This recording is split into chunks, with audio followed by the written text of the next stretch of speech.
Ni dai na san 80% na al'umma da suke sayan waya don su samu labarin Kannywood ne. Shugaban hukumar tasa fina-finai da ɗabi ta jihar Kano, Abba Al-Mustapha, ya yi wani kiyasi inda yake cewa kaso 80 na cikin masu siyan data a jihar Kano ko kuma a tarayyar Najeriya suna siya ne domin su kalli fina-finan Hausa.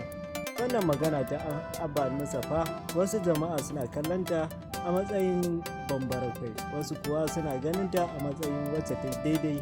Ana ganin haka ne domin idan ka yi duba ga masu siyan data za ka ga kaɗan ne suke yin amfani da ita wajen neman kuɗi, wasu 'yan ƙalilan kuma suke yin amfani da ita domin sada zumunci, sauran kuwa duk suna yi ne domin su kalli nishaɗi, musamman a abubuwan da yake faruwa na fim da kuma TikTok. Ni dai na san 80% na al'umma da suke sayan waya don su samu labarin Kannywood ne.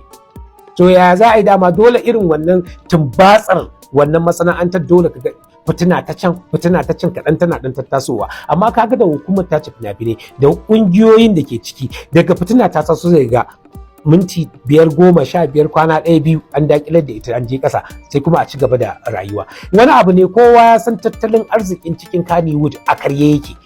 Ni ma ake mu cicciɓa shi mu sanya za a yi mu kamo can mu rakito can, sana'ar fa in an duba za a ga cewar ba kamar da ba, yanzu an canja mata dabaru. Shi yasa nace ilimi muke so mu zo mu ƙara wanzar da shi a cikin yadda za a gane dabarun samun kuɗin da ke ciki, amma babu kayan yaƙi musamman abubuwan da ke cikin aljihu. Ni ina jagorantar hukumar tace fina-finai da ɗabi da jihar Kano, kuma alhamdulillah muna yi iya bakin ƙoƙarinmu muga cewar mun fita kunyar Kanawa.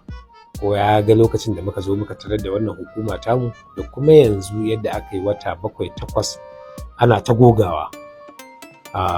Na san al'umma su ne alƙalai, za su san cewar yaya muke tafiyar da ayyukanmu.